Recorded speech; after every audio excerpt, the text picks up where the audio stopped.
All right, guys, welcome back. I'm having a free and form discussion right now with Hey guys. Peyton from the Fourth Radical.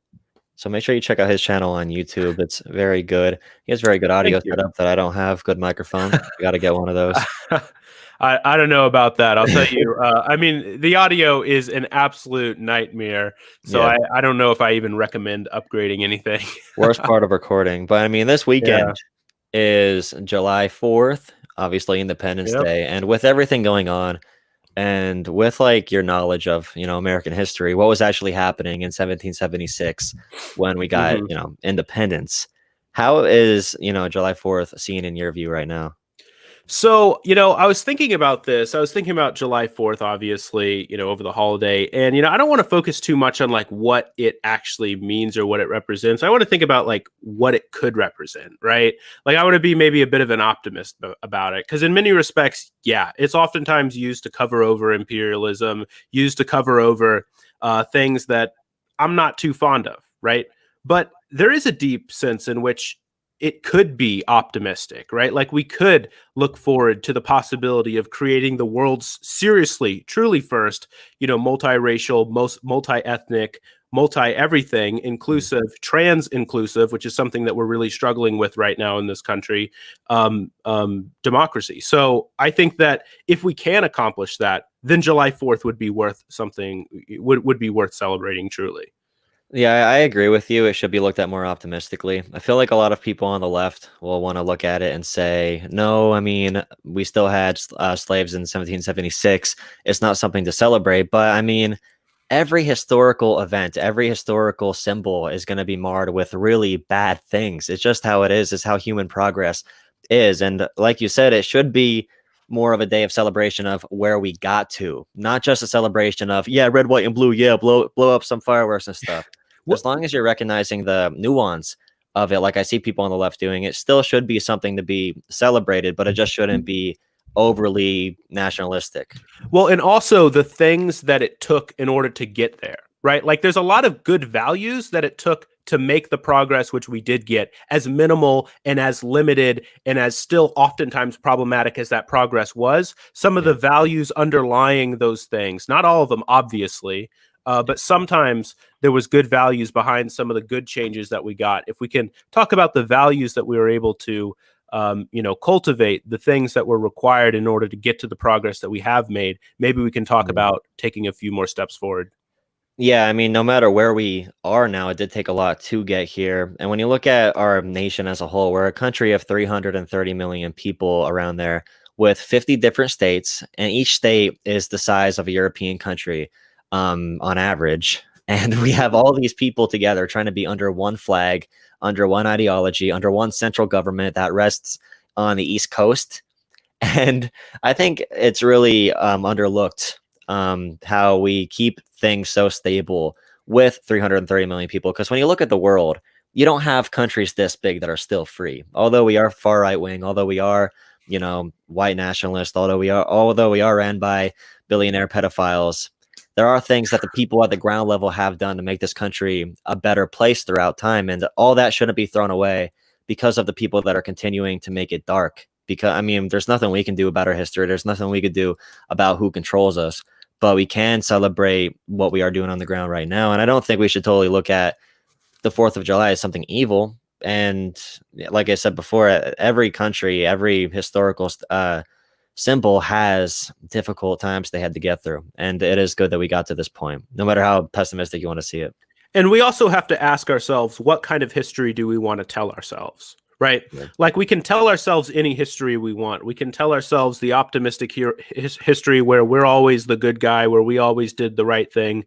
Or we can tell ourselves the history where, look, we're struggling. We're struggling people. We try hard. We don't always get it right. Sometimes we go backwards. There was Yeah. a time in the 19th century where it really looked like we were going to take control of capital in some ways. It was standard issue for corporations to, it was thought of as wrong, for instance, to have one share equal one vote on a corporate board. It was thought that that would give too much control to large stake owners, but we regressed there. we've made mistakes. We've backed up, obviously, our most indelible stain being slavery and the subsequent racism, which is still ongoing, which we still struggle with every day, as we see in the case of the constant police shootings. But nonetheless, it's what history we tell ourselves and how we're going to take that history and move forward. Yeah, and Trump this weekend in front of Mount Rushmore saying that, did you see that he said our schools are teaching our kids to hate America? And then you Mm. have people on the left who are saying you have to hate America. You have to hate where we came from. You have to hate everything about this. And I think having those two opposing sides being the vocal sides are really bad and toxic for our politics, because there is a middle ground there. There is a way to appreciate the good things while also looking at the bad things. And, that's called progress. You have to come from somewhere. Human development in 100 years is going to look at us like savages. I mean, we use our smartphones. All of us use our smartphones to tweet from these devices that are used with metals that are mined by slaves. And we're using all of these fruits of capitalism, and we complain about capitalism. And I think in 100 years, we're going to judge us today as much as we are judging people 100 years before us. And I think it is important to look at the nuance of all that. But what did you think of Trump's speech? Did you see any of it?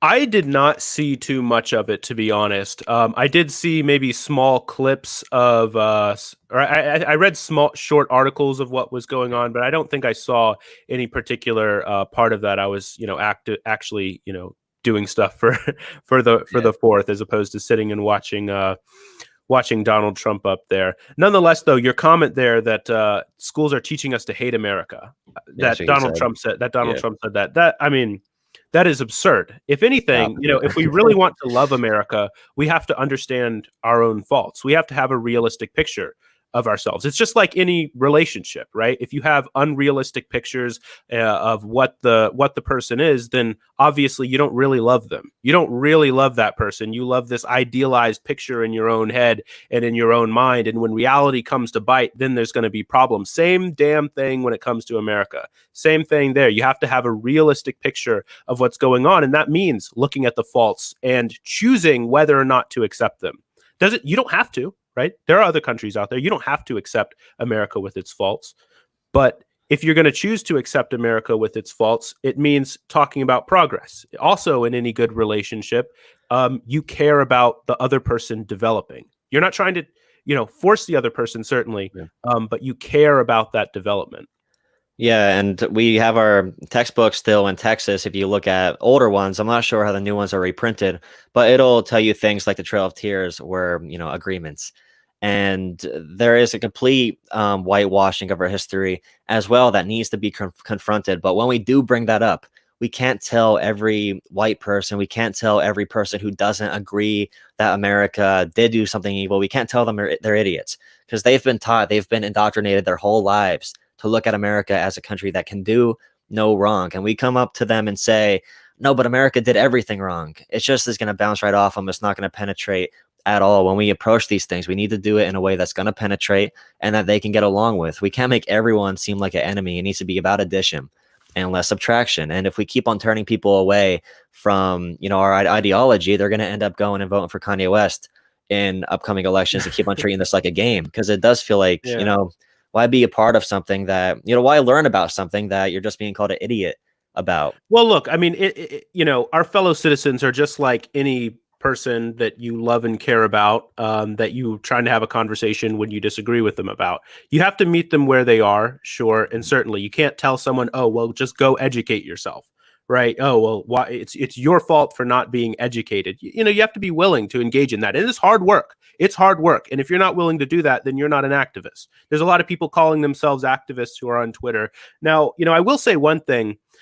It's also the case that there's not necessarily, like, sometimes people say that all leftists are saying that we need to hate America. That's also not the case. It's also the case that some people out there, particularly on the right, might be particularly sensitive to criticisms of America and say, well, you said this thing or that thing about slavery. You said that the police, did this racist thing. Therefore, you're saying that America, that, that we should hate America.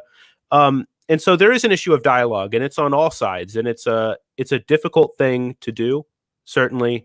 But that's not to say that education couldn't help us step towards, inculcating at least some of those virtues. Yeah, we need to call those people out that are just going up and yelling, because if they are the vocal minority, they always become the representation of the entire group. If the people in the more middle don't speak up, if we don't say, don't call them idiots, don't throw back everything that they ever thought in their entire lives back in their face and expect them to change their mind in an instant. It's a long conditioned process, and you need to treat people like they're children in your approach. You can't just tell them to be stupid. I mean, if you do that as a teacher, you're going to get the lowest teaching ratings of all time. You're not going to be able to penetrate anyone's minds. But I mean, another overarching thing about July 4th that is supremely important is the uprising of the Kanye West regime taking over America. And I see people calling Kanye West the new Jill Stein, saying that, obviously this is a black guy, so he's going to take the black vote away from Joe Biden. Do you think Kanye West, do you think he's going to actually file to be on the ballot? Is it? I think it's just for promotion, definitely. But is he actually going to file to be on the ballot? And can that swing a couple states? I I don't I don't know that he's actually going to file to be on the ballot. I will say this about Kanye. He said a long while back that he was going to run in 2020, didn't he? He said this a long while back. So in some sense, whether or not he files, I do think that he has an interest in politics. He has an interest in doing something in politics somewhere, somehow. So I don't know if he'll run for president, but he might run for something. And so I don't think that we should just totally dismiss him, totally laugh him off, even if he doesn't run or doesn't whatever this time around. Now, I will say this also. You mentioned people saying that, Kanye is the new Jill Stein.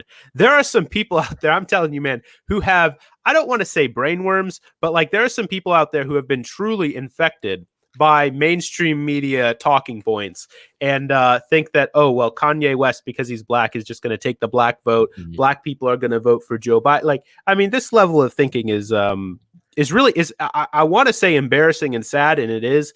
But it's really just disappointing to see that we've so many people have been indoctrinated to this degree.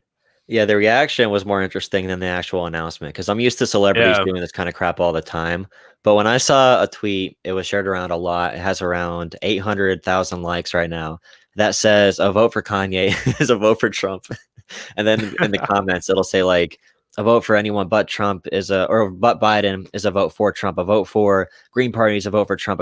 A vote for Libertarians is a vote for Trump. And the ideology is so twisted. It doesn't learn. It doesn't adapt. They don't understand how you're actually going to get people out to vote. And it is the media consuming them and giving them this idea of what the American people are going to do and why they do what they do. right. If you think Kanye West is going to get the black vote, then you obviously didn't pay attention to when Elizabeth Warren had more support than Kamala Harris in the primary. Or, I mean, you could use that for any example, because two old white guys were the final two contenders standing, and Joe Biden had the most minority support aside from Hispanics because of his relationship with like Barack Obama. There's certain reasons people move. They have a total misunderstanding of it.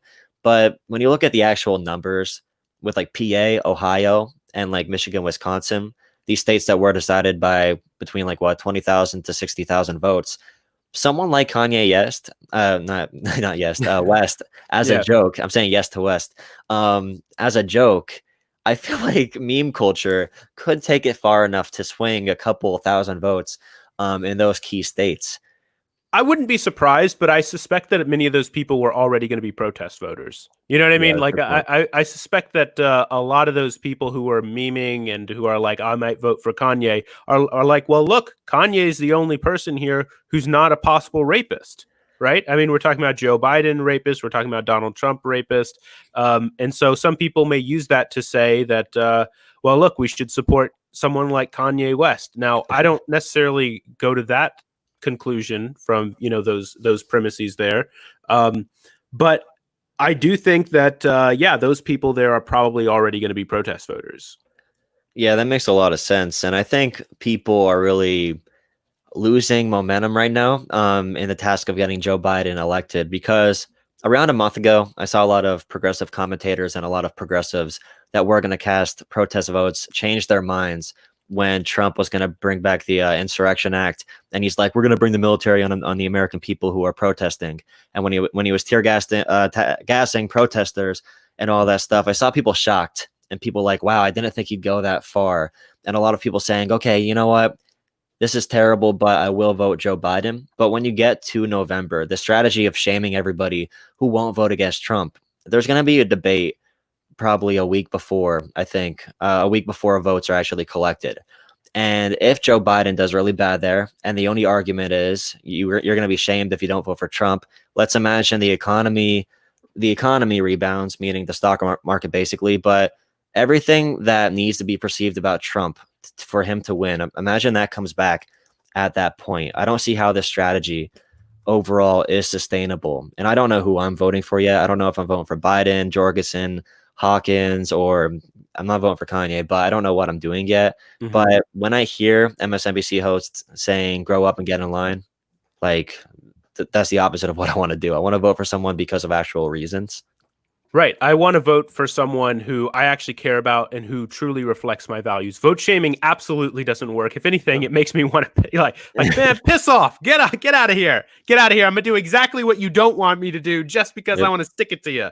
And that's the kind of thing that you definitely don't want to cultivate. The idea that, I mean, it goes back to what you were talking about earlier when it comes to sort of independence and not calling people stupid, right?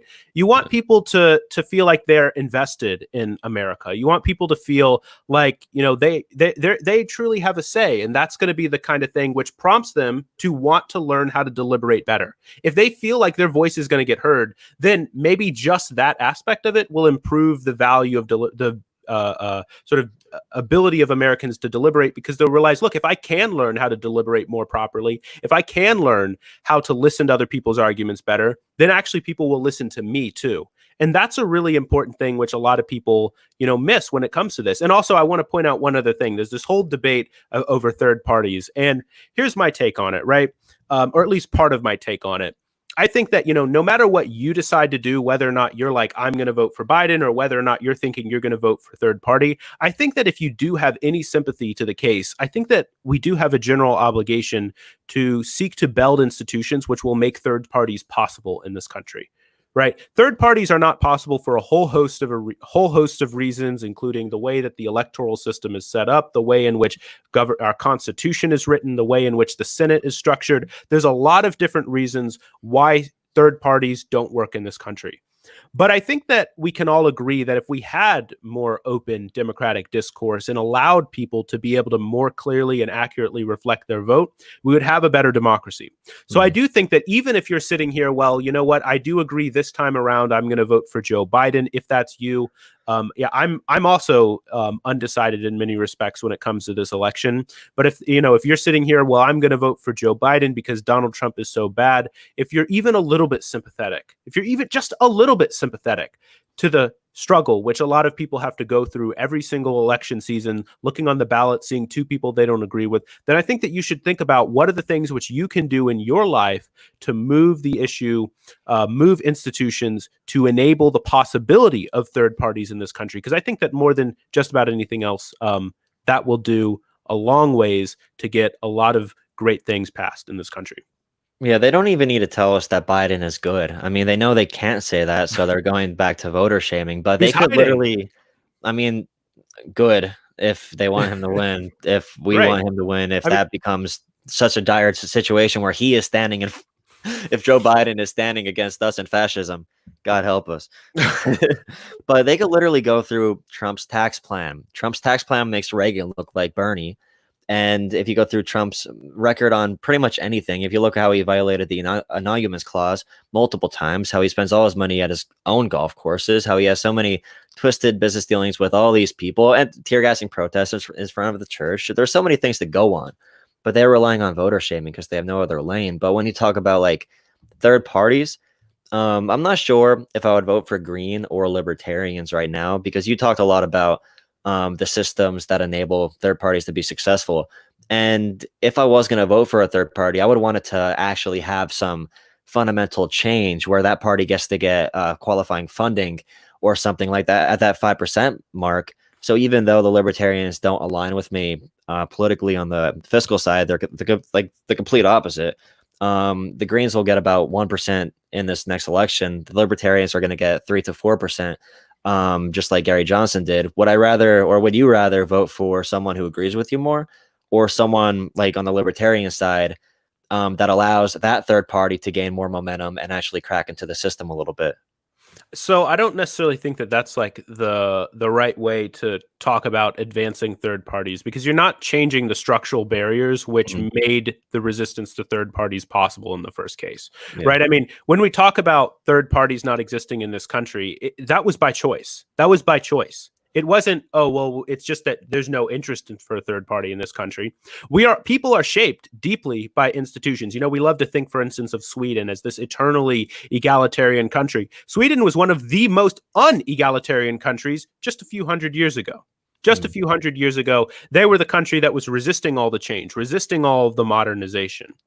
They had instances where prime ministers would have 50% plus of the vote. And by the way, prime ministers were almost entirely royalty, right? So, they were an incredibly unegalitarian system, and they changed quickly. You talked about how the tax plan from Trump would make Reagan look like Bernie. Our country changed drastically. We can do it again, and significant institutional change is possible, and that institutional change will then turn around and shift and change the values of the people. It's not This stuff doesn't happen in a vacuum. It happens together. So no, I don't agree with you that, or I don't know if this is a disagreement. I don't necessarily agree that like the best way to fuel third parties is to just vote for a third party. Um, Thinking that, oh, just that will do it, because Oh, there's a reason why people are voting libertarian, right? Because those other parties aren't doing anything, but there's a reason why it only has a few percent of the vote. It's not because only a few percent are actually yeah. libertarian. um, it's that there's real institutional barriers there. I was just saying, next election, from a strategic point, what would get third parties more time to communicate a message? Because both libertarians and the Greens, they work together all the time at the local level, at the state level, to make sure they both have ballot access, for example. And unless if they form their own militia and cause a violent revolution, there isn't much that's going to change about our government without peaceful revolution and changing people's minds. So what I'm saying is, would you rather cast a vote for someone you don't agree with completely, like the Libertarians, and help them get to 5% because they do get more funding for the next national election at that point, even though it won't change the system, but it will give them a little bit more from a reach standpoint? Or would you rather vote for someone who agrees with your ideals, even if the Greens will get one extra vote and be pushed to 1.2% instead of 1%? If I was going to go the route of third party, I would vote Green. I probably wouldn't vote Libertarian, because in many respects, even when you do think that you agree with them on a particular issue, which in the case of Libertarians, you oftentimes agree for different reasons. Yeah. And when we talk about policies being sort of hammered out on a democratic basis at the place of institutions, at the House, at the Senate, what have you, you're talking about people coming together um, to create a particular policy vision, which is generated by their ideology, not the particular things that they say they're going to support. Yeah, and Pat in the chat asked about Chomsky, and we could ask this about Bernie too. He didn't say "suck it up," but he did say to his supporters something like that. I forget exactly what Bernie said when asked if his supporters should vote for Biden. I forget what the exact quote was, but it was something like "suck it up" and vote against Trump. And where do you think that fear comes from? Do you think these people truly believe that Trump with a second term? And I made this argument for Biden before. I've given people this argument to use because they don't know how to argue for Biden. Mm-hmm. But second term presidents always do a little bit more than they did first term because they don't have to worry about things like approval or reelection. Because Obama went for Social Security right when he got into his second term. So Trump, with his crazy fascist stuff, I think we'd be at war right now with Iran if he didn't have to get reelected. The polling came out terribly for starting another conflict. And when we talk about masking right now, Trump is now reversing his standpoint on masks for his next rally, saying it's highly recommended. So do you think this is because they want to say, no, we have to just wait 4 years. I want to be comfortable for 4 more years? Because that's usually what it is. Like, I don't want to shake things up too bad. I want to be comfortable again. I want to be back to old normal, even though it wasn't good. I wasn't afraid for my life. Even though the police state was still growing, I wasn't afraid for my life. So do you think it's from like that? Or do you think like there's literally a threat that things could overturn really quickly? You're asking why people like Noam Chomsky are saying that we should vote for Yeah, Joe do they Biden? wanna be comfortable, or are they actually really scared that things are gonna take a turn for the extreme worst? There's always been a view, and Noam Chomsky has always said this, which is that, in any particular instance, you have to choose the person or the person, the vote, the policy, what have you, which makes things better for the working class, which makes things better for those who are already struggling. So that's the case of Noam Chomsky. Now, the question that a lot of people have immediately and intuitively upon that is the issue of forking, which is a really big problem in democratic societies. And by forking, that's probably not the best phrase, but by forking, I mean the possibility of a branch, right? Like once you make a choice in a democratic society, you oftentimes can't go back. And the later choices, which, then fork subsequently after that, are not known to you at any particular instance. So, Mhm. yes, you could use the general premise, right? Like you could say, okay, well, the epistemic obscurity, which results from just, being human and being in a democratic society means, as Chomsky argues, that we should always choose the less bad case. Or it means actually we need to be careful and try to think really, really hard as best as we possibly can about the future results. And some people argue that picking Biden ends up just entrenching the neoliberal order. And so, it ends up being bad. But of course, Chomsky would respond to that by saying, well, we actually don't know the future results. So it's actually a bit of an epistemic debate. It's a bit of a debate about the nature of our knowledge and how knowledge comes to be. So it's actually quite interesting. But that's the debate. That's the debate. Yeah, it is a really weird debate because we don't know what's going to happen in the future. But when you look at the standpoint between the two major parties, they are both built to be led by the corporate masters and prevent revolution. I mean, that's the role of politicians in general. It's been like that. I mean, that's what was happening before the French Revolution. There was a lot of fake democracy where they were saying, oh, you have a choice and things are going to get better, but they kept on going longer and longer. Things never got better, and they didn't give enough to the people to prevent revolution. The Democrats have a much smarter way to go about this. Like Republicans will say, like, okay, we're going to let things go to shit. And then we're going to use the police state to crush dissent, and we're going to use nationalism to Right. sweep up whoever else might disagree. We're just going to make them love America. We're going to make them worship that flag above all else. The Democrats are very smart in it. They give a little bit. They give a little bit to Right. people. They'll give Obamacare, which is a right-wing healthcare plan. They'll give a little bit of a higher minimum wage. Maybe they'll try funding community college in like 5 states, wherever it's super, super easy to get passed without getting any too many eyes on it. So more people don't want it throughout the country. So do you think that's like where he's thinking? He knows Democrats won't let things get that bad to the point of revolution. Does he think violent revolution is You're impossible asking at this about point? you're asking about Noam Chomsky Just in specifically? Chomsky, or just any left ideological thinker that's thinking No. about the future? Okay. Here's the thing: we have to be okay. So we can't just collapse all left people who make the argument for Joe Biden, right? Like people will make the case for different reasons. Some Yeah. people, yes, right. Some people are specifically like pro-capitalist. They want to defend capitalism, and they are thinking about that. Well, we have to do the least bad because we want to keep, we want to be able to keep the system in place as long as possible.